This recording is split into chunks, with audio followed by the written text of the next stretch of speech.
요즘 노인들이 의외로 돈 많이 숨겨놓고 있다던데? 하, 우리 엄마가? 말도 안 돼. 그냥 초라한 노인이야. 매번 찾아와서 정 주고 싶으면 돈이나 좀 놓고 가면 좋을 텐데. 쓸데없이 음식이나 들고 와서. 그 순간이었어요.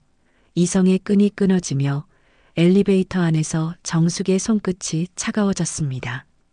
새벽 4시부터 일어나 부친 호박전, 3시간 동안 끓인 갈비찜, 일주일 전부터 준비한 9가지 나물.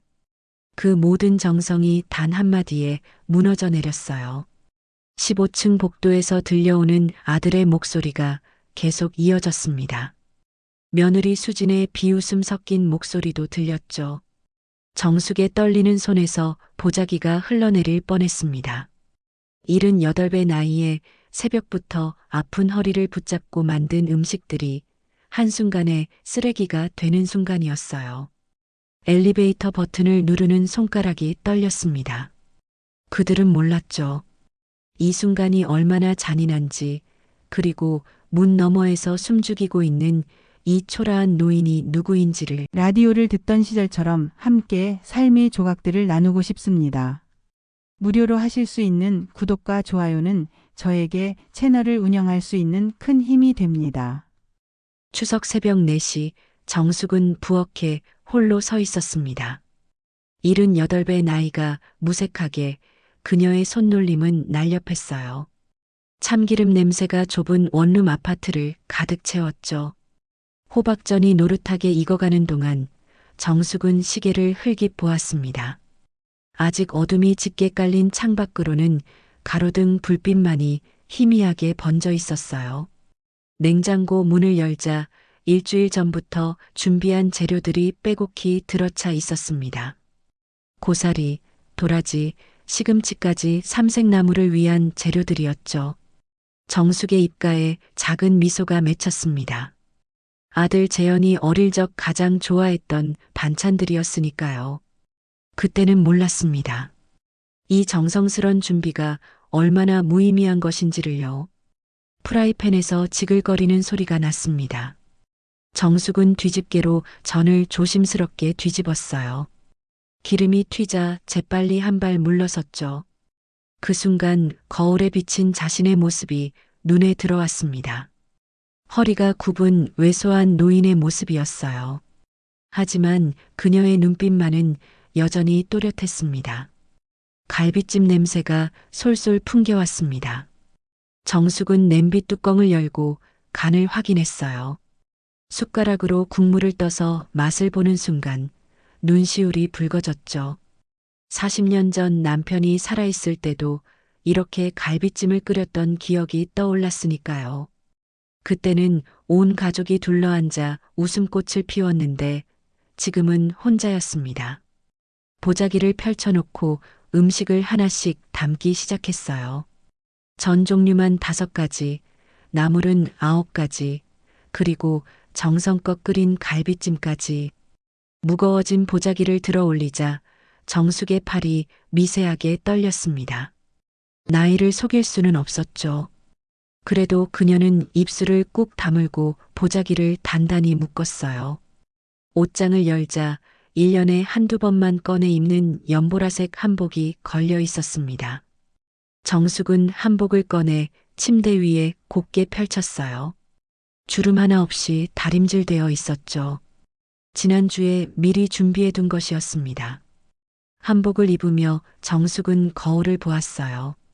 초라한 원룸에 어울리지 않는 고운 한복이 왠지 서글펐습니다. 현관에서 신발을 신으며 정숙은 잠시 망설였습니다. 핸드폰을 확인했지만 아들에게서 온 연락은 없었어요. 어제 보낸 문자 메시지도 읽은 표시만 떴을 뿐이었죠. 정숙은 한숨을 삼키며 문고리를 잡았습니다. 차가운 금속의 감촉이 손바닥을 파고들었어요. 엘리베이터를 기다리는 동안 정숙은 벽에 기댔습니다. 형광등 불빛이 깜빡거렸어요. 노후된 건물의 흔적이 곳곳에 보였죠. 벽지는 곰팡이로 얼룩져 있었고 복도엔 퀴퀴한 냄새가 배어 있었습니다. 엘리베이터 문이 열리자 거울에 비친 자신을 또 한 번 마주했어요. 화장기 없는 얼굴에 주름이 깊게 패여 있었지만 정숙은 애써 미소를 지었습니다. 지하 주차장으로 내려가는 길, 정숙의 발걸음은 느렸습니다. 보자기가 무거웠던 탓도 있었지만 마음이 더 무거웠어요. 작년 추석에도 재작년 추석에도 이렇게 혼자 음식을 들고 아들 집을 찾았었죠. 그때마다 수진의 차가운 시선이 그녀를 맞이했습니다. 그날의 굴욕이 어떤 결말을 맞이할지 그들은 몰랐습니다. 주차장 구석, 어둠 속에 검은색 차량 한 대가 서 있었습니다. 10년 된 벤츠였어요. 정숙은 트렁크를 열고 보자기를 조심스럽게 넣었습니다. 운전석에 앉아 백미러를 확인하자 피곤에 지친 자신의 얼굴이 보였어요. 그녀는 눈을 감고 심호흡을 했습니다. 그리고 시동을 걸었죠. 새벽의 도로는 한산했습니다. 가로등 불빛이 리듬감 있게 스쳐 지나갔어요. 라디오에서는 추석 특집 프로그램이 흘러나왔죠. 정숙은 볼륨을 줄였습니다. DJ의 밝은 목소리가 왠지 서러웠으니까요. 신호등이 빨간색으로 바뀌자 정숙은 브레이크를 밟았습니다. 옆 차선에 정차한 차 안에는 젊은 가족이 웃고 있었어요. 아들 아파트 단지 입구에 도착했을 때는 6시가 막 지나고 있었습니다. 정문 경비 아저씨가 정숙을 알아보고 고개를 숙였어요. 1년에 몇 번씩 이렇게 찾아오는 그녀를 기억하고 있었던 거죠. 정숙은 작게 인사를 하고 지하 주차장으로 내려갔습니다. 엘리베이터에서 정숙은 보자기를 다시 한번 확인했습니다. 음식이 식지 않았기를 바라며 보자기를 가슴에 꼭 안았어요. 15층 버튼을 누르는 손가락이 떨렸습니다. 엘리베이터가 올라가는 동안 정숙의 심장은 점점 빠르게 뛰었죠. 마치 첫 데이트를 앞둔 소녀처럼 긴장되었습니다. 15층에 도착한 엘리베이터 문이 스르르 열렸습니다. 정숙은 한 발짝 내딛다가 멈췄어요. 복도 끝에서 낯익은 목소리가 들려왔으니까요. 아들 재영과 며느리 수진이 현관 앞에서 대화를 나누고 있었습니다. 여보, 오늘 엄마 또 오실까봐 걱정이야. 수진의 날카로운 목소리가 복도에 울렸어요. 설마 또 오겠어? 작년에도 그렇게 돌려보냈는데. 재현의 대답에 정숙의 손끝이 차가워졌습니다. 정숙은 엘리베이터 문이 닫히지 않게 손으로 막은 채 숨을 죽였어요. 보자기를 든 팔이 저릿하게 떨렸지만 꼼짝할 수 없었습니다. 그런데 말이야, 우리 엄마가 물어봤는데 시어머니 재산이 얼마나 되는지 알아? 수진의 목소리에 조소가 묻어났어요. 뭐 있겠어? 평생 구멍가게나 하시던 분인데 오히려 우리가 용돈이라도 드려야 하는 처지지. 정숙의 눈가가 파르르 떨렸습니다. 구멍가게라는 말에 가슴 한구석이 미어졌어요. 그 구멍가게로 재현을 대학까지 보냈고 결혼자금까지 대줬는데 말이죠. 그래도 혹시 모르니까 알아봐야 하지 않을까? 요즘 노인들이 의외로 돈 많이 숨겨놓고 있다던데. 우리 엄마가? 말도 안 돼. 그냥 초라한 노인이야. 매번 찾아와서 정 주고 싶으면 돈이나 좀 놓고 가면 좋을 텐데 쓸데없이 음식이나 들고 와서. 그 순간이었어요. 이성의 끈이 끊어지며 내가 진짜 누구인지 보여주고 싶다는 마음이 불타올랐습니다. 정숙은 조용히 엘리베이터 문을 놓았습니다. 문이 닫히는 소리에 재현과 수진이 고개를 돌렸지만 이미 엘리베이터는 아래층으로 내려가고 있었어요. 정숙은 벽에 등을 기대고 거칠게 숨을 내쉬었습니다. 눈물이 볼을 타고 흘러내렸지만 그녀는 재빨리 손등으로 닦아냈어요. 다시 1층에 도착한 정숙은 로비 소파에 털썩 주저앉았습니다. 묵직한 보자기가 무릎 위에 올려져 있었죠. 1시간 넘게 정성 들여 준비한 음식들이 이제는 그저 짐덩이처럼 느껴졌습니다. 할머니, 괜찮으세요? 경비 아저씨가 다가와 물었어요. 정숙은 억지로 미소를 지으며 고개를 끄덕였습니다. 네, 괜찮아요. 그런데 혹시 이 음식 좀 드실래요? 너무 많이 해와서. 경비 아저씨의 눈이 휘둥그레졌습니다.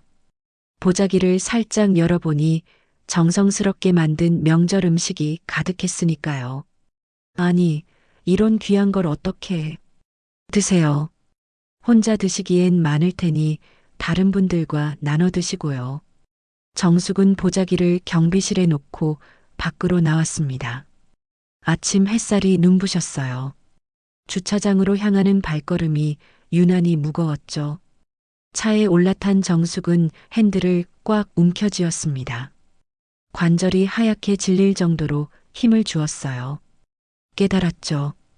가족이란 단순한 혈연이 아니라 서로를 귀하게 여기는 마음이라는 것을요.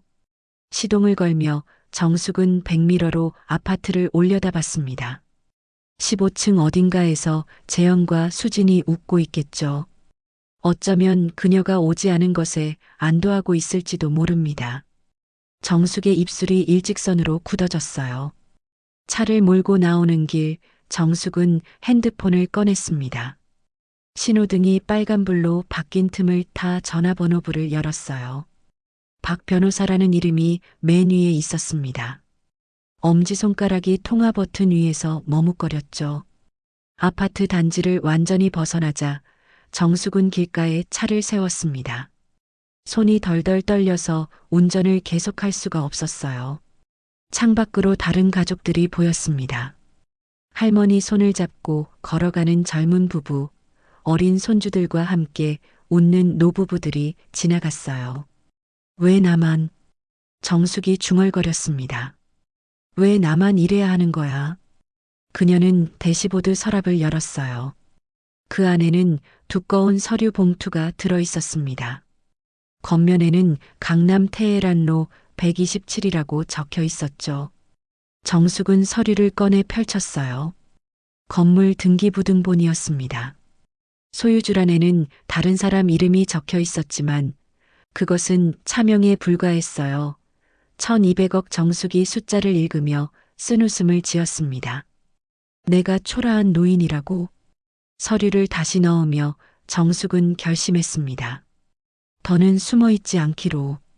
더는 무시당하지 않기로. 그리고 무엇보다 자신의 진짜 가치를 모르는 사람들에게 더는 구걸하지 않기로요. 차에서 내린 정숙은 근처 커피숍으로 들어갔습니다. 추석 아침이라 손님이 거의 없었어요. 구석자리에 앉은 그녀는 아메리카노를 주문했습니다. 쓴맛이 입안에 퍼지자 정신이 조금 맑아졌죠. 사장님도 추석인데 일하시네요. 정숙이 카운터의 젊은 사장에게 말을 걸었습니다. 네, 부모님이 지방에 계셔서요. 나중에 가려고요. 할머니는 가족분들 안 만나세요? 정숙이 잠시 침묵했습니다. 그리고 담담하게 답했어요. 가족은 만들어가는 거더라고요. 피가 이어졌다고 다 가족은 아니고.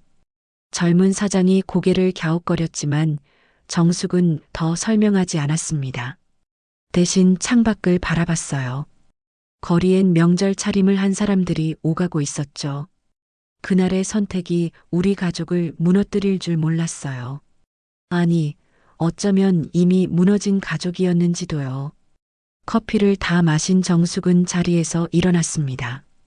계산대에서 카드를 내밀며 그녀는 작게 미소 지었어요. 블랙카드를 본 사장의 눈이 잠깐 커졌지만 아무 말도 하지 않았죠. 밖으로 나온 정숙은 깊게 숨을 들이쉬었습니다. 추석 아침에 맑은 공기가 폐 깊숙이 들어왔어요. 그녀는 핸드폰을 꺼내 박 변호사에게 문자를 보냈습니다. 오늘 오후에 뵙고 싶습니다. 그 건에 대해 결정했어요. 전송 버튼을 누르는 순간 정숙은 묘한 해방감을 느꼈습니다. 마치 오랫동안 짊어지고 있던 무거운 짐을 내려놓은 것 같았어요. 오후 2시 정숙은 역삼동의 한법무법인 건물 앞에 서 있었습니다. 추석 연휴라 대부분의 사무실은 문을 닫았지만 박 변호사는 그녀를 위해 특별히 시간을 냈어요. 회전문을 밀고 들어서자 텅 빈 로비가 정숙을 맞이했습니다. 구두 소리가 대리석 바닥에 메아리 쳤죠. 엘리베이터를 타고 20층으로 올라가는 동안 정숙은 가방 안의 서류를 만지작거렸습니다. 10년 동안 모아둔 모든 자산 목록이 그 안에 있었어요. 아들도 며느리도 그 누구도 모르는 비밀이었죠. 그때는 아무도 예측할 수 없었습니다. 이 서류 한 장이 모든 걸 뒤바꿀 줄은요. 박 변호사의 사무실 문을 두드리자 50대 중반의 단정한 남자가 문을 열었습니다. 회색 정장을 입은 그는 정숙을 보자마자 정중히 고개를 숙였어요. 회장님, 추석인데 불편하게 해드려 죄송합니다. 아니에요. 오히려 제가 감사하죠. 휴일에 시간 내주셔서.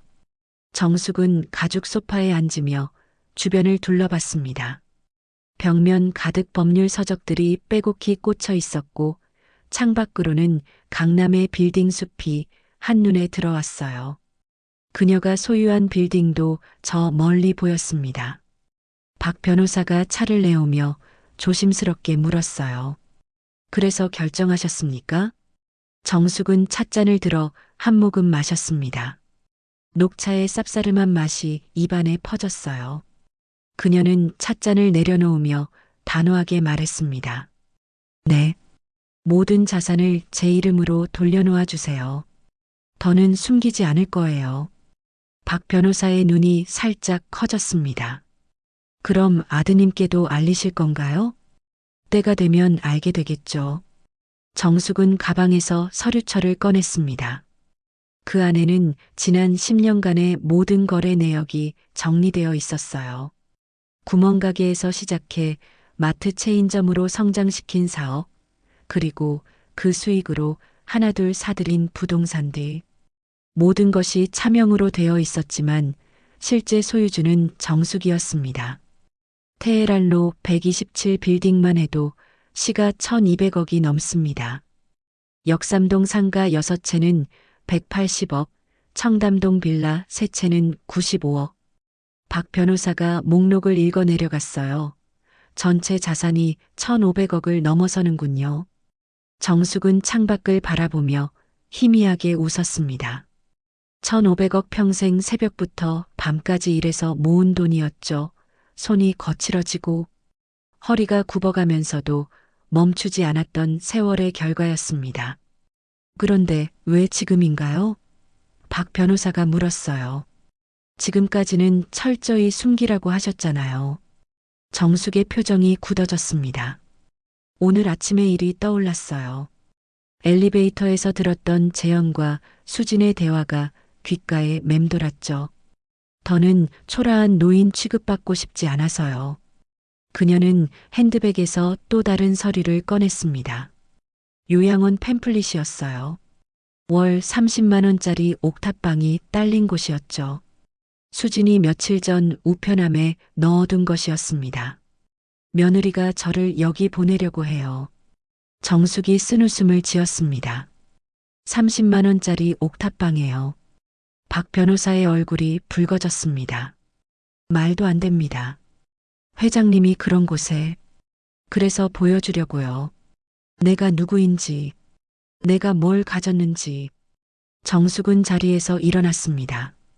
그녀의 눈빛이 예전과 달랐어요. 더는 순하고 유약한 노인이 아니었죠. 수십 년 동안 사업을 일궈온 여장부의 모습이 되살아났습니다. 그리고 한 가지 더. 정숙이 말을 이었어요. 재단 설립도 준비해 주세요. 노인들을 위한 주거시설을 만들 거예요. 재단이요? 네. 진짜 품위 있는 노후를 살 수 있는 곳이요. 옥탑방이 아니라. 박 변호사는 고개를 끄덕이며 메모를 했습니다. 정숙은 사무실을 나서기 전 뒤돌아봤어요. 그리고 빌딩 최상층 펜트하우스 인테리어 끝났나요? 네, 말씀하신 대로 완료했습니다. 언제든 입주 가능합니다. 정숙은 만족스럽게 고개를 끄덕였습니다. 원룸에서 펜트하우스로. 그것이 그녀가 선택한 첫 번째 변화였어요. 법무법인을 나온 정숙은 테헤란로를 따라 걸었습니다. 추석이라 거리는 한산했어요. 가로수 잎이 바람에 살랑거렸고 따사로운 햇살이 그녀의 어깨를 감쌌죠.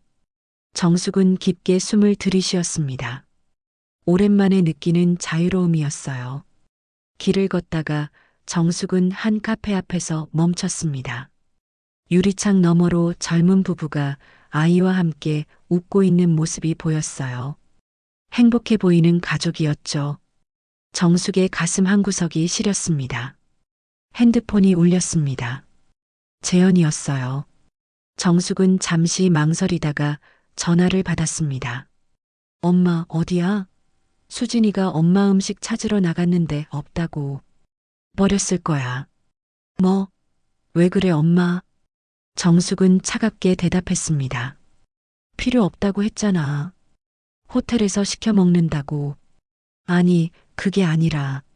재현아. 정숙이 말을 잘랐어요. 엄마가 누군지 넌 정말 모르는구나. 전화 저편에서 재현의 당황한 숨소리가 들렸습니다. 정숙은 전화를 끊었어요.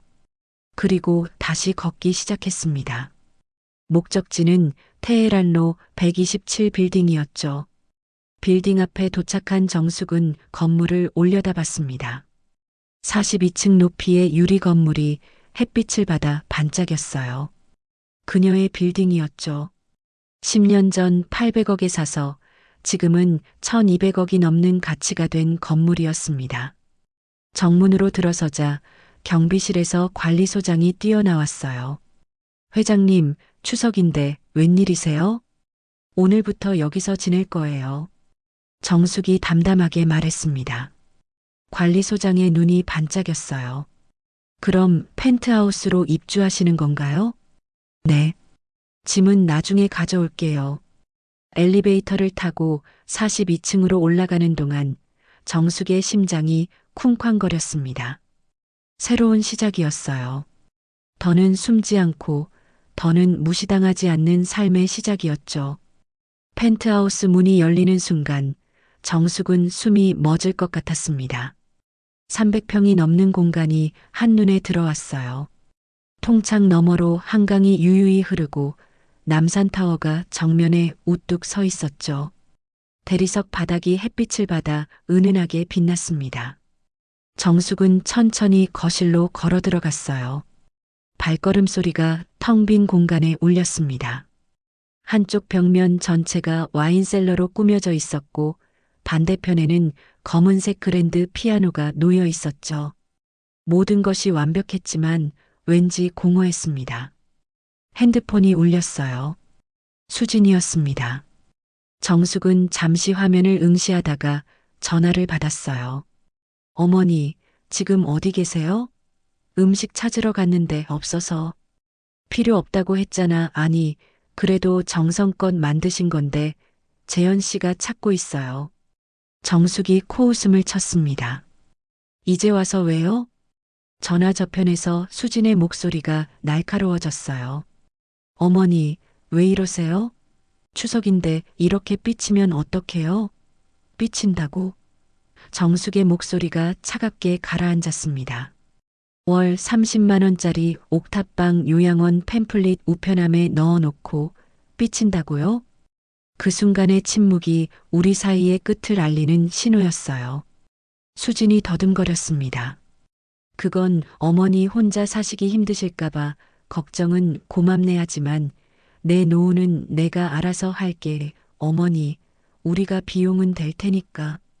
정숙이 말을 잘랐어요. 30만 원이요? 그 돈으로 뭘 할 수 있죠? 수진이 짜증 섞인 한숨을 내쉬었습니다. 어머니, 또 돈 얘기해요? 맨날 돈 하시는데 그렇게 돈이 중요해요? 정숙은 통창 앞으로 걸어가며 서울 시내를 내려다봤습니다. 저 아래 어딘가에 재현과 수진의 아파트가 있겠죠. 그들은 아직도 그녀를 초라한 노인으로만 알고 있을 겁니다. 돈이 중요한 게 아니라 존중이 중요한 거야. 정숙이 나직하게 말했어요. 나를 인간으로 대하는 게 중요한 거고. 무슨 말씀을? 우리가 언제 어머니를 함부로 대했어요? 정숙은 전화를 끊었습니다. 더 이상 대화할 가치를 느끼지 못했어요. 핸드폰을 무음으로 바꾸고 소파에 앉았습니다. 거대한 공간 속에서 그녀는 작은 점처럼 느껴졌어요. 문득 남편이 떠올랐습니다. 40년 전 작은 구멍가게를 시작할 때 남편이 했던 말이 기억났어요. 여보, 우리 아들은 우리처럼 살지 않게 하자. 좋은 교육시키고 좋은 사람 만나게 하자. 그때는 그것이 행복의 전부인 줄 알았죠. 사랑이라 믿었어요. 초인종이 울렸습니다. 모니터를 보니 관리소장이었어요.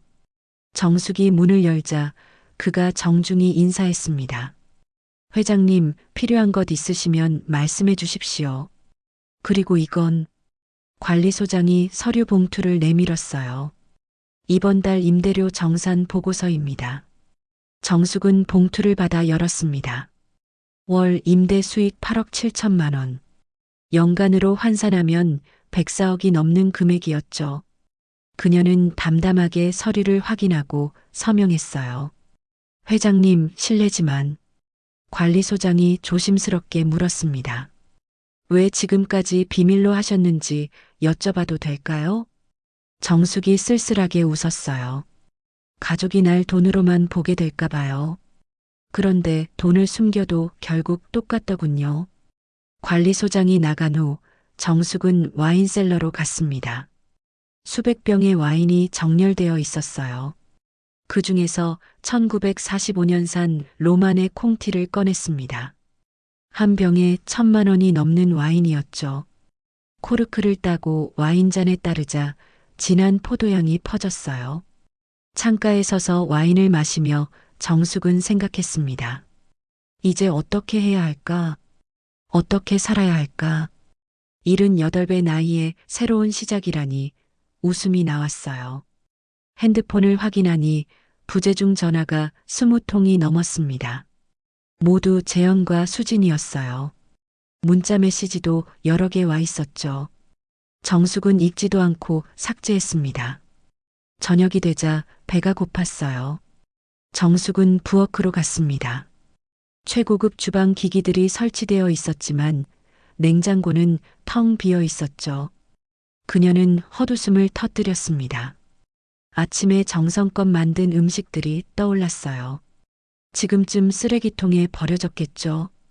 전화를 걸어 음식을 주문했습니다. 1시간 후 호텔에서 보낸 정찬이 도착했어요. 전복죽, 갈비찜, 잡채, 그리고 각종 나물들. 혼자 먹기엔 너무 많은 양이었습니다. 식탁에 혼자 앉아 젓가락을 들었지만 음식이 목에 걸렸어요. 호화로운 펜트하우스, 최고급 음식 하지만 함께할 사람은 없었습니다. 정숙의 눈가가 붉어졌어요. 이게 내가 원한 건가? 그녀가 중얼거렸습니다. 바로 그때 핸드폰에 알림이 떴어요. 은행 앱이었습니다. 계좌를 확인하니 방금 10억이 입금되어 있었어요. 건물 임대료 일부가 들어온 것이었죠. 정숙은 화면을 멍하니 바라봤습니다. 숫자는 늘어났지만 마음은 텅 비어 있었어요. 그 웃음 뒤에 숨겨진 배신을 눈치채지 못했다. 창밖이 어두워졌습니다. 서울의 야경이 반짝이기 시작했어요. 불빛들이 마치 별처럼 빛났죠. 정숙은 와인잔을 다시 채우고 창가로 걸어갔습니다. 그때 문자 알림이 또 울렸어요. 이번엔 재현이 아니었습니다. 박 변호사였어요. 회장님, 내일 오전 언론사 미팅 잡았습니다. 준비된 자료 검토 부탁드립니다. 정숙의 입가에 차가운 미소가 번졌습니다. 이제 시작이었어요. 더 이상 숨지 않고 세상에 자신이 누구인지 보여줄 시간이었죠. 그녀는 와인잔을 높이 들었습니다. 건배. 정숙이 혼잣말로 중얼거렸어요. 새로운 시작을 위해.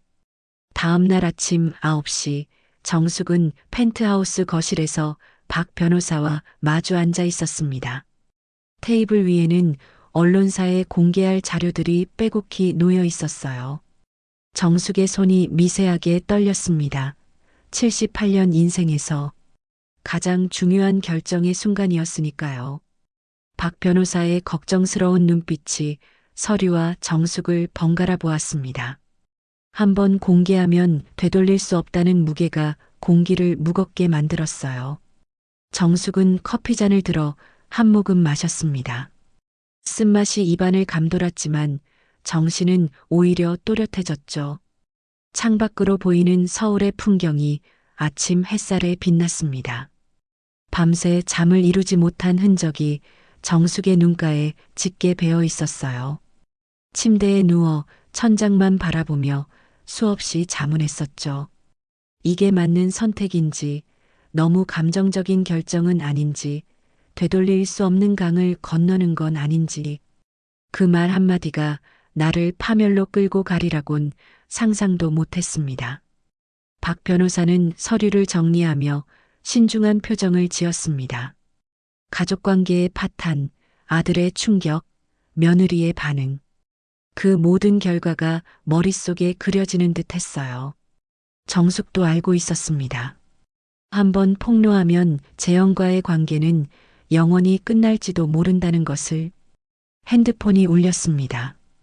재현이었어요. 정숙은 잠시 화면을 응시했습니다. 아들 이름 세 글자가 낯설게 느껴졌죠. 망설임 끝에 스피커폰으로 받았어요. 엄마, 도대체 어디 있는 거야? 재현의 목소리에는 짜증과 불안이 뒤섞여 있었습니다. 정숙은 짧게 대답했어요. 필요한 말만, 감정을 배제한 채로. 하지만 재현이 수진의 걱정을 언급했을 때 정숙의 입가에 쓴웃음이 번졌습니다. 어제는 문전박대하고 오늘은 걱정이라니. 요양원 팸플릿 이야기가 나오자 전화 저편이 조용해졌어요. 그 침묵이 모든 것을 말해주었죠. 재현은 알고 있었던 겁니다. 수진이 시어머니를 옥탑방에 보내려 했다는 것을, 그리고 묵인했다는 것을. 넌 엄마를 얼마나 아니? 정숙의 물음에 재현은 답하지 못했습니다. 당연하게도요.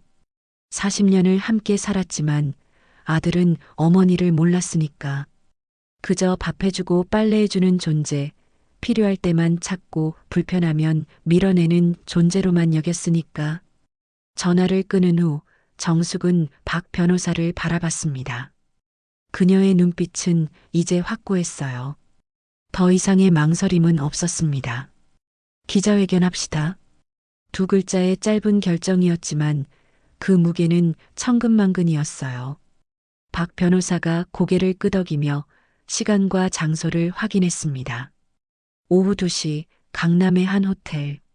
운명의 시간이 정해진 순간이었죠. 정숙은 창가로 걸어갔습니다. 멀리 남산타워가 우뚝 서 있었어요. 그 너머 어딘가에 재현의 아파트가 있겠죠. 한때는 그곳이 그리웠지만 이제는 아니었습니다. 오히려 멀리 떨어져 있는 것이 다행처럼 느껴졌어요. 재단 이름을 정하는 것은 쉬웠습니다. 정숙 레지던스. 자신의 이름을 건 만큼 책임감도 무거웠지만 그만큼 자부심도 있었어요. 첫 입주자를 그 30만 원 옥탑방 요양원 어르신들로 정한 것도 마찬가지였죠. 가장 열악한 곳에서 가장 품이 있는 곳으로. 그것이 정숙이 생각한 진정한 복수였습니다. 그때는 단순한 복수라고 여겼지만 운명이 기다리고 있었습니다. 점심시간이 다가오자 정숙은 드레싱룸으로 들어갔습니다. 옷장에는 박 변호사가 미리 준비해둔 정장들이 걸려 있었어요. 그중 검은색 정장을 골랐습니다. 진주 목걸이를 걸고 귀걸이를 했어요. 거울에 비친 모습은 더 이상 초라한 노인이 아니었습니다.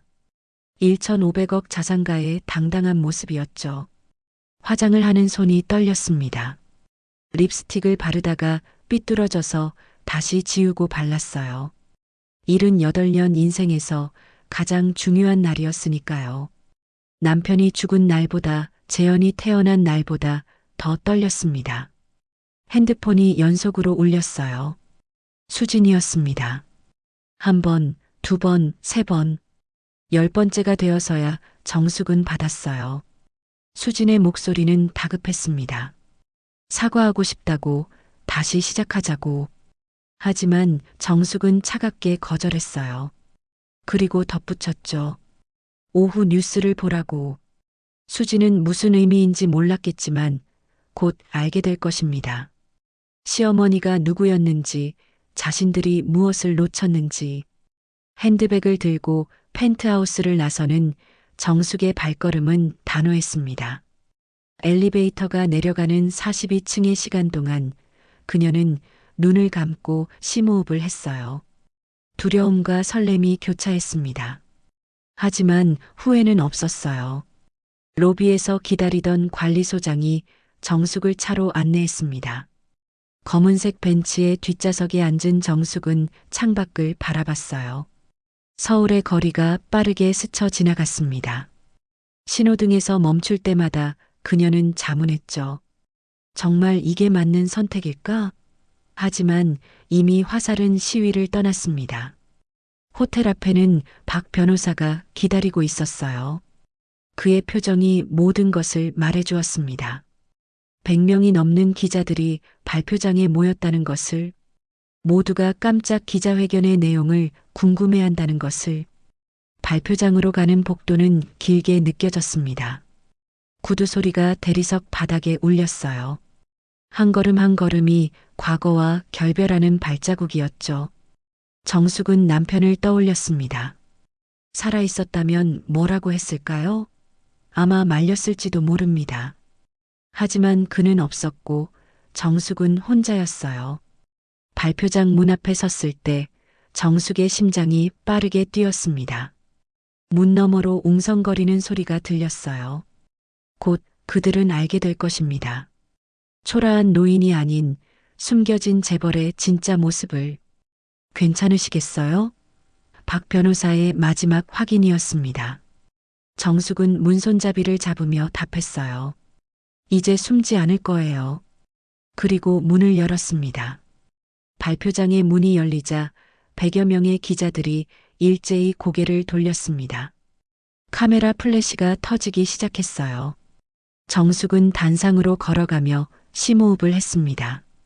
검은 정장이 조명 아래서 빛났고 진주 목걸이가 우아하게 흔들렸죠. 마이크 앞에 선 정숙은 잠시 발표장을 둘러봤습니다. 호기심과 의구심이 가득한 눈빛들이 그녀를 향하고 있었어요. 누군가는 휴대폰으로 실시간 중계를 하고 있었고 누군가는 녹음기를 들고 있었습니다. 정숙의 손이 연단을 꽉 잡았어요. 관절이 하얗게 질릴 정도로 힘을 주었죠. 안녕하세요. 테헤란로 127빌딩 소유주 정숙입니다. 발표장이 술렁였습니다. 테헤란로 127빌딩은 강남의 랜드마크였으니까요.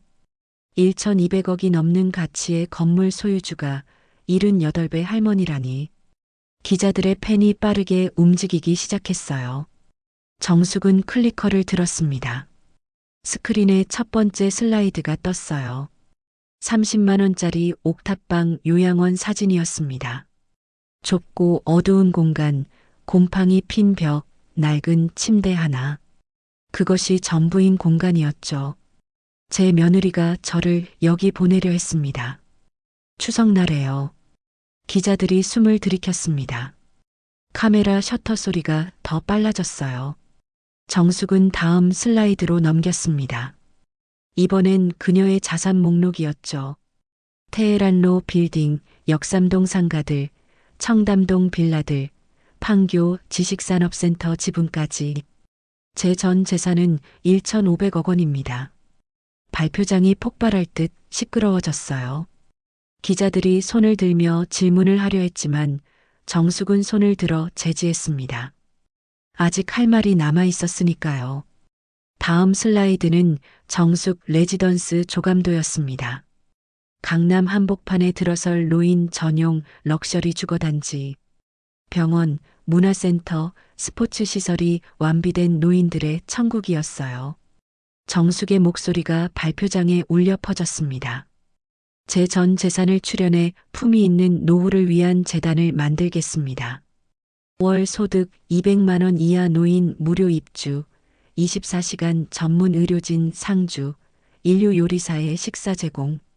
정숙이 계획을 설명할수록 기자들의 표정이 진지해졌어요.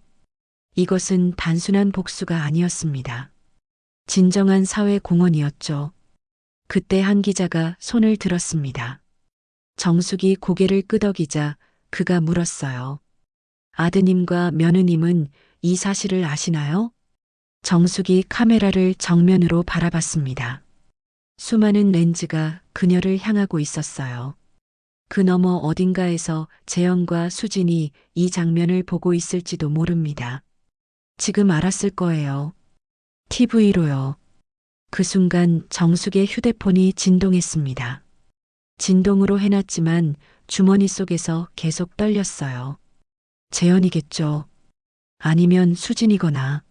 하지만 정숙은 무시했습니다. 이제 돌아갈 수 없는 강을 건넜으니까요. 기자회견이 끝나자 정숙은 대기실로 들어갔습니다. 다리가 후들거렸어요. 의자에 앉자마자 긴장이 풀리며 온몸에서 힘이 빠졌습니다. 박 변호사가 물을 건넸어요. 잘하셨습니다. 이제 시작이네요. 정숙은 물을 마시며 창밖을 바라봤습니다. 호텔 아래로 기자들이 빠져나가고 있었어요. 곧 뉴스가 나갈 것입니다.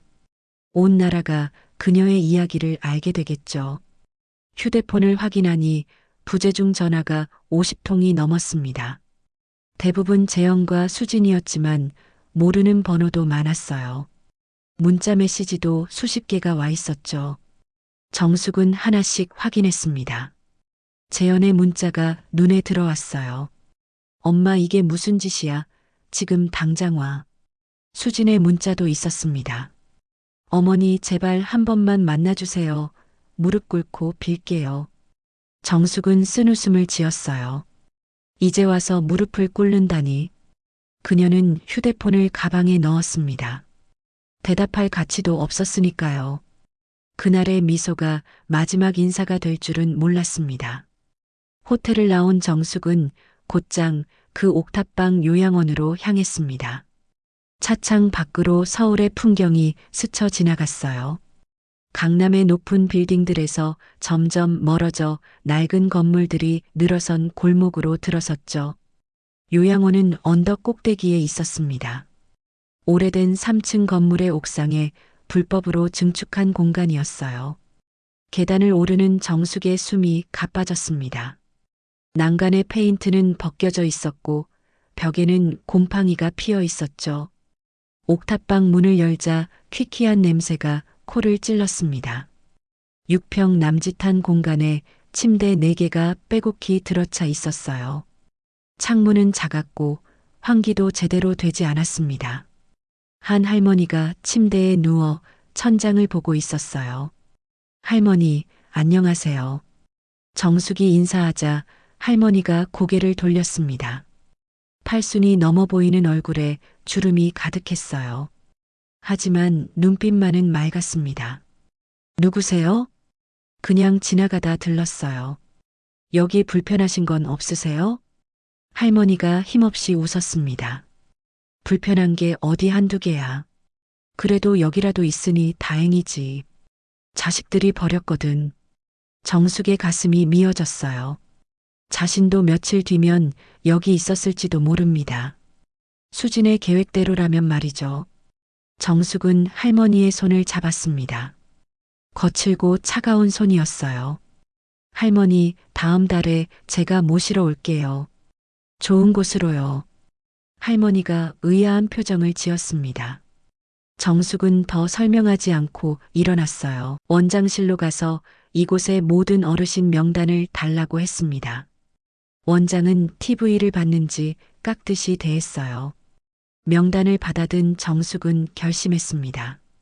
이곳의 모든 어르신을 정숙 레지던스로 모시겠다고. 30만 원 옥탑방에서 50평 아파트로. 그것이 진정한 복수이자 구원이었으니까요. 요양원을 나온 정숙은 깊게 숨을 들이쉬었습니다. 저녁 공기가 차가웠어요. 하지만 마음은 뜨거웠습니다. 이제 진짜 시작이었으니까요. 초라한 노인에서 1,500억 재벌로. 그리고 이제는 수천 명의 노인을 구원할 천사로. 차에 올라탄 정숙은 백미러로 요양원을 바라봤습니다. 불빛 하나 제대로 들어오지 않는 어두운 건물이었어요. 하지만 곧 바뀔 것입니다. 그녀가 바꿀 것이니까요. 다음 날 아침 정숙은 펜트하우스에서 특별한 손님을 맞이했습니다. 옥탑방 요양원의 김할머니였어요. 팔순이 넘은 나이에도 꼿꼿하게 서 있는 모습이 인상적이었죠. 정숙이 직접 모시고 온 첫 번째 어르신이었습니다. 김할머니는 거대한 펜트하우스를 둘러보며 입을 다물지 못했어요. 통창 너머로 펼쳐진 한강 전망, 대리석, 바닥, 그랜드 피아노까지 마치 꿈속에 있는 것 같았죠. 이런 곳이 정말 있는 거였네요. 김할머니가 중얼거렸습니다. 정숙은 할머니를 소파로 안내했어요. 같은 처지의 노인끼리 마주 앉아 묘한 동질감이 느껴졌습니다. 정숙이 차를 따르며 물었어요. 할머니는 어떻게 그곳에 계시게 되셨어요? 김할머니의 눈가가 붉어졌습니다. 떨리는 손으로 찻잔을 들며 이야기를 시작했어요. 평생 자식들을 위해 살았지만 치매 초기 진단을 받자마자 버려졌다는 사연이었죠. 정숙은 할머니의 손을 꼭 잡았습니다. 자신도 비슷한 처지였으니까요. 두 사람은 오후 내내 이야기를 나눴습니다. 살아온 세월, 자식에 대한 서운함, 외로움, 그리고 희망. 정숙은 김할머니에게서 자신의 모습을 봤어요. 아니, 어쩌면 자신이 될 뻔했던 모습을요. 회장님은 대단하세요.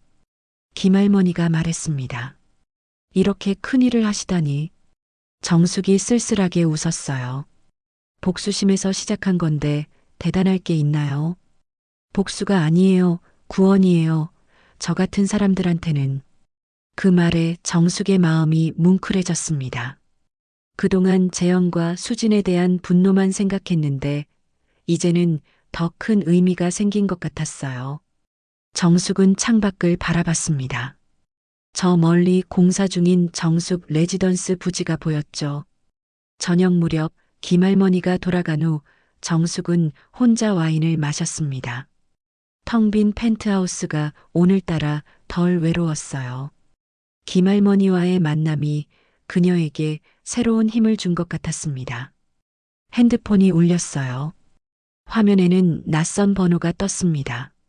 정숙이 받자 나이든 여성의 목소리가 들렸어요. 저도 그 요양원에 있는데요. 정말 저희를 데려가 주실 건가요? 정숙의 가슴이 뜨거워졌습니다. 네, 약속드립니다. 모두 모시고 올게요. 전화를 끊고 정숙은 깨달았어요. 이제 그녀는 혼자가 아니라는 것을. 수천 명의 버려진 노인들이 그녀의 진짜 가족이 될 거라는 것을요.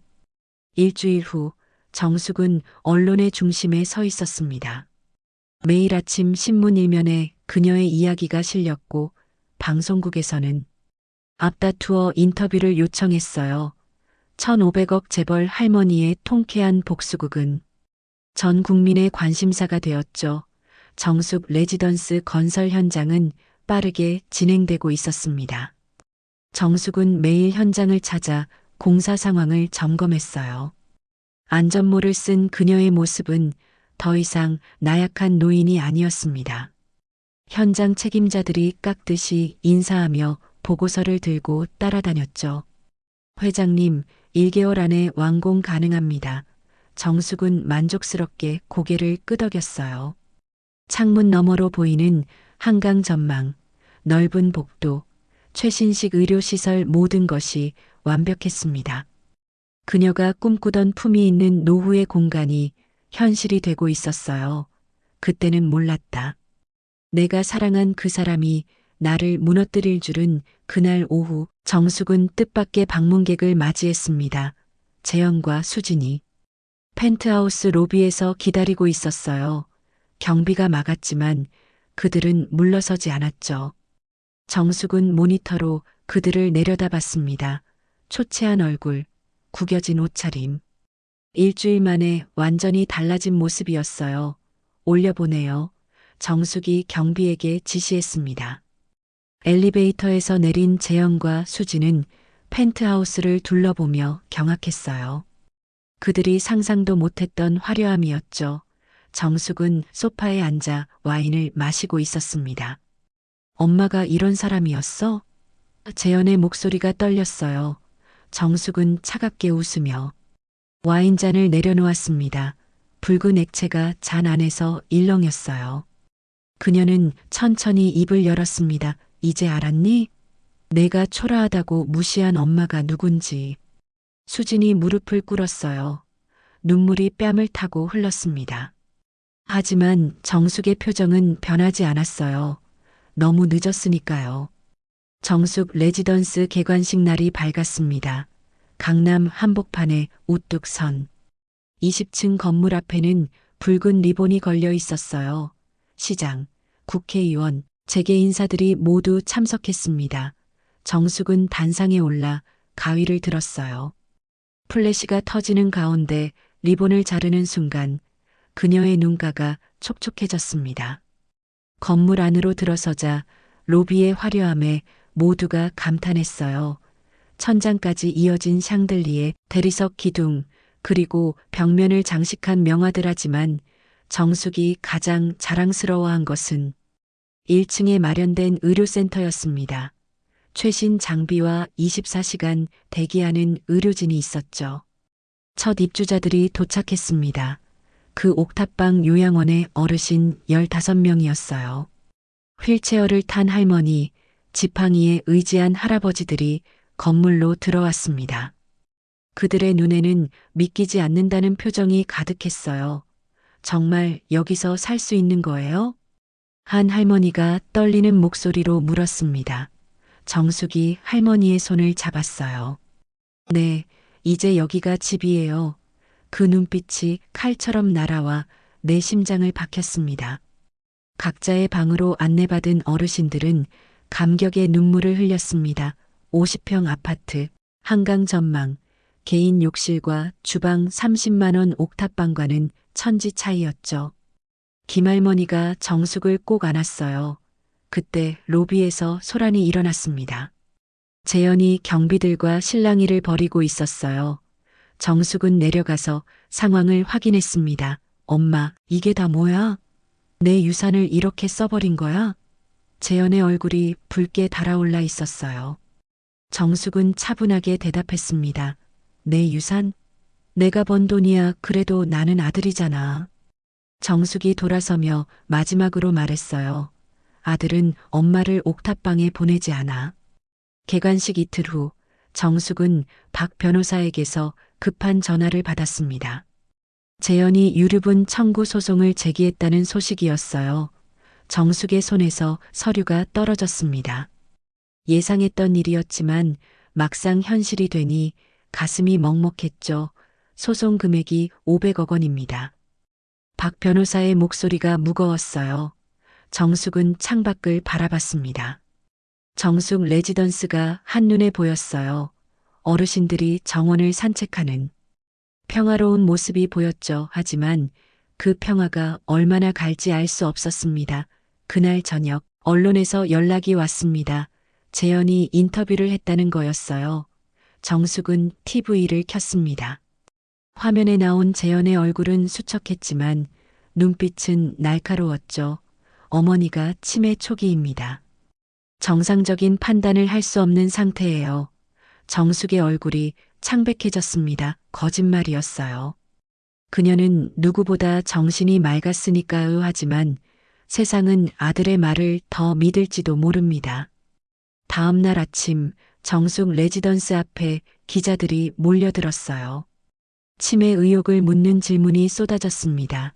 정숙은 침묵을 지켰지만 그 침묵이 오히려 의욕을 키웠죠. 김할머니가 정숙을 찾아왔습니다. 회장님, 우리가 증언할게요. 회장님이 얼마나 정상인지 정숙은 할머니를 안았어요. 눈물이 났습니다. 혈육은 등을 돌렸지만 남이었던 사람들이 가족이 되어 주었으니까요. 법원에서 가처분 결정이 내려졌습니다. 정숙의 자산 중 절반이 동결되었어요. 재현의 유류분 청구가 일부 인정된 것이었죠. 정숙은 법원 계단을 내려오며 비틀거렸습니다. 박 변호사가 부축했지만 그녀의 다리에는 힘이 없었어요. 더 충격적인 소식이 기다리고 있었습니다. 정숙 레지던스 두 번째 건설이 중단되었어요. 자금이 묶이면서 공사비를 낼 수 없게 된 것이었죠. 공사 현장에 도착한 정숙은 멈춰선 크레인을 멍하니 바라봤습니다. 그날의 침묵 속에 모든 비극의 씨앗이 숨어 있었어요. 펜트하우스로 돌아온 정숙은 소파에 무너져 내렸어요. 78배 나이가 한꺼번에 밀려왔습니다. 손이 떨렸고 시야가 흐려졌어요. 혈압약을 찾으려 했지만 손에 잡히지 않았습니다. 그때 초인종이 울렸어요. 모니터를 보니 수진이었습니다. 정숙은 무시하려 했지만 수진은 계속 벨을 눌렀어요. 지친 정숙은 결국 문을 열었습니다. 어머니, 이혼했어요. 수진의 첫마디였습니다. 정숙이 놀란 눈으로 수진을 바라봤어요. 며느리의 얼굴은 수척했지만 눈빛은 또렷했습니다. 재현 씨가 변했어요. 돈만 생각해요. 어머니한테 하는 걸 보고 무서워졌어요. 수진이 서류를 내밀었습니다. 이혼 확인서였어요. 정숙은 서류를 보며 헛웃음을 지었습니다. 결국 가족은 모두 흩어진 것이었죠. 혼자 남은 정숙은 와인잔을 들었습니다. 하지만 손이 떨려 와인이 흘렀어요. 붉은 액체가 하얀 카펫에 번졌습니다.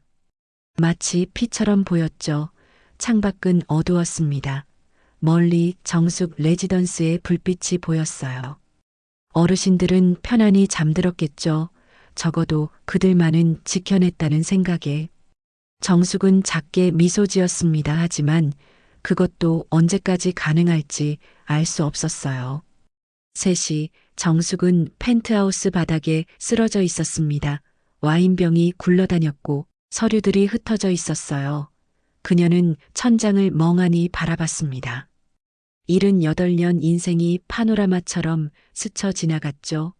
남편과 함께 구멍가게를 시작하던 날, 재현이 태어나던 날, 남편이 숨을 거두던 날 모든 기억이 뒤엉켜 그녀를 짓눌렀습니다. 정숙은 간신히 몸을 일으켜 창가로 갔어요. 새벽의 서울은 고요했습니다. 핸드폰이 울렸어요. 김할머니였습니다. 정숙은 떨리는 손으로 전화를 받았어요. 회장님, 괜찮으세요? 목소리가 안 좋으신데, 네, 괜찮아요. 거짓말하지 마세요. 저희가 갈게요. 정숙이 만류했지만 소용없었어요. 1시간 후 김할머니를 비롯한 5명의 어르신이 펜트하우스에 도착했습니다. 그들은 흩어진 서류를 정리하고 엎질러진 와인을 닦았어요. 김할머니가 정숙의 손을 잡았습니다. 회장님, 혼자가 아니에요. 저희가 있잖아요. 정숙의 눈에서 눈물이 흘렀어요. 복수로 시작했던 일이 진정한 가족을 만들어준 것이었습니다. 어르신들이 그녀를 안았어요. 따뜻한 온기가 정숙의 차가운 마음을 녹였습니다. 창밖이 밝아오고 있었어요. 새로운 날이 시작되고 있었죠. 정숙은 깊게 숨을 들이쉬었습니다. 아직 끝나지 않았어요. 아직 싸울 힘이 남아 있었습니다. 다음 날 아침 정숙은 박 변호사의 사무실에 있었습니다. 어제와 달리 그녀의 눈빛은 날카로웠어요. 김할머니와 어르신들이 준 용기가 그녀를 다시 일으켜 세운 것이었죠. 역공에 나서겠어요. 정숙이 단호하게 말했습니다. 박 변호사가 놀란 표정을 지었어요. 정숙은 서류를 꺼내 테이블에 펼쳤습니다. 지난 10년간 재영과 수진이 그녀에게 한 일들을 정리한 것이었어요. 방문 거부, 모욕적인 언사, 정신적 학대의 증거들이었죠. 노인 학대로 맞고소하겠어요. 그리고 이것도 정숙이 또 다른 서류를 내밀었습니다. 재현이 회사에서 횡령한 증거였어요. 그녀가 몰래 조사해둔 것이었죠. 그 약속이 족쇄가 되어 나를 올가맬 줄은 꿈에도 몰랐다. 그날 오후 정숙은 기자회견을 열었습니다. 이번엔 정숙 레지던스 대강당이었어요. 100명의 어르신들이 그녀 뒤에 서 있었습니다. 진짜 가족들이었죠. 저는 치매가 아닙니다. 의사소견서가 여기 있어요. 정숙이 진단서를 들어보였습니다. 국내 최고 병원의 정밀 검사 결과였어요. 기자들이 술렁거렸습니다. 그리고 제 아들 재현 씨를 노인 학대와 횡령 혐의로 고소합니다. 폭탄 선언이었어요. 기자들의 카메라가 일제히 터졌습니다. 정숙은 뒤돌아 어르신들을 봤어요. 모두가 그녀를 향해 미소 짓고 있었습니다. 힘이 났어요. 정숙 레지던스는 계속됩니다. 제가 숨쉬는 한박수가 터져 나왔습니다. 어르신들이 정숙을 안았어요. 이제 그녀는 혼자가 아니었습니다. 진정한 반격이 시작된 것이었죠. 법정에서 판사가 판결문을 읽었습니다. 재현의 유류분 청구는 기각되었고 오히려 노인 학대와 횡령 혐의가 인정되었어요. 정숙은 눈을 감았습니다. 길고 긴 싸움이 끝난 것이었죠. 재현이 고개를 떨구고 법정을 나갔습니다. 한때 아들이었던 그 사람과 눈이 마주쳤어요. 정숙은 아무 말도 하지 않았습니다. 이미 모든 것이 끝났으니까요. 3개월 후 정숙 레지던스는 전국 10곳에 완공되었습니다. 개관식에는 대통령까지 참석했어요. 정숙은 단상에 올라 마이크를 잡았습니다. 수천 명의 어르신이 그녀를 바라보고 있었죠. 우리는 버려진 사람들이었습니다. 하지만 이제는 서로의 가족입니다. 박수가 쏟아졌어요. 김할머니가 정숙의 손을 꼭 잡았습니다. 따뜻한 온기가 전해졌죠. 그날 밤 정숙은 펜트하우스가 아닌 레지던스의 작은 방에 있었습니다. 어르신들과 함께 지내기로 한 것이었어요.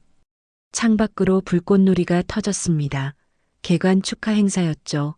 회장님, 행복하세요? 김할머니가 물었습니다. 정숙이 미소 지었어요. 네, 진짜 가족을 찾았으니까요. 불꽃이 밤하늘을 수놓았습니다. 78배 나이에 시작한 복수는 결국 사랑이 되었어요. 혈연은 끊어졌지만 더 큰 가족을 얻었으니까요. 정숙은 어르신들과 함께 불꽃놀이를 바라봤습니다. 이제야 진정한 평화가 찾아온 것 같았어요. 1년 후 다시 추석이 왔습니다. 정숙은 정숙 레지던스 대강당에서 음식을 준비하고 있었어요. 하지만 이번엔 혼자가 아니었습니다. 100명의 어르신들이 함께 전을 부치고 나무를 묻히고 있었죠. 아침 햇살이 창문으로 쏟아져 들어왔습니다. 정숙의 얼굴에는 평화로운 미소가 번져 있었어요. 주름진 손이 능숙하게 반죽을 치대고 있었지만 더 이상 외롭지 않았습니다. 회장님, 전 뒤집어야 해요. 김할머니가 웃으며 말했습니다. 정숙이 프라이팬으로 돌아가 전을 뒤집었어요. 참기름 냄새가 대강당을 가득 채웠습니다. 어르신들의 웃음소리가 곳곳에서 터져 나왔죠. 점심시간 1000명이 넘는 어르신들이 대강당에 모였습니다. 긴 테이블에는 정성스럽게 준비한 음식들이 가득했어요. 정숙은 맨 앞자리가 아닌 어르신들 사이에 앉았습니다. 우리 모두 건배. 한 할아버지가 막걸리 잔을 들었어요. 모두가 잔을 들었습니다. 정숙도 잔을 들며 주변을 둘러봤어요. 웃는 얼굴들, 따뜻한 눈빛들, 서로를 챙기는 손길들. 이것이 진짜 가족의 모습이었죠. 식사가 끝날 무렵 누군가 정숙에게 편지를 건넸습니다. 재현이 보낸 것이었어요. 정숙은 잠시 망설이다가 편지를 열었습니다. 엄마 죄송합니다.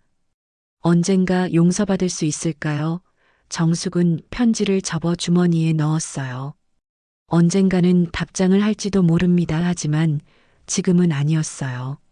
지금은 그녀의 진짜 가족과 함께하는 시간이었으니까요. 창밖으로 정숙 레지던스 정원이 보였습니다. 어르신들이 햇볕을 쬐며 산책하고 있었어요. 1년 전 추석과는 완전히 다른 풍경이었죠. 정숙은 깊게 숨을 들이쉬며 미소 지었습니다. 이제야 진정한 추석을 맞은 것 같았어요. 오늘의 이야기 어떠셨나요? 정말 고생한 사연자에게 하고 싶은 말씀이 있으시면 여러분의 생각을 댓글로 편하게 나눠주세요. 그리고 이 아름답고 따뜻한 이야기가 널리 알려질 수 있도록 공유해 주신다면 여러분의 일상에도 기분 좋은 행운이 찾아올 거예요. 여러분과 함께한 오늘의 삶이 조각, 여기서 마무리하겠습니다. 함께 해주셔서 감사합니다.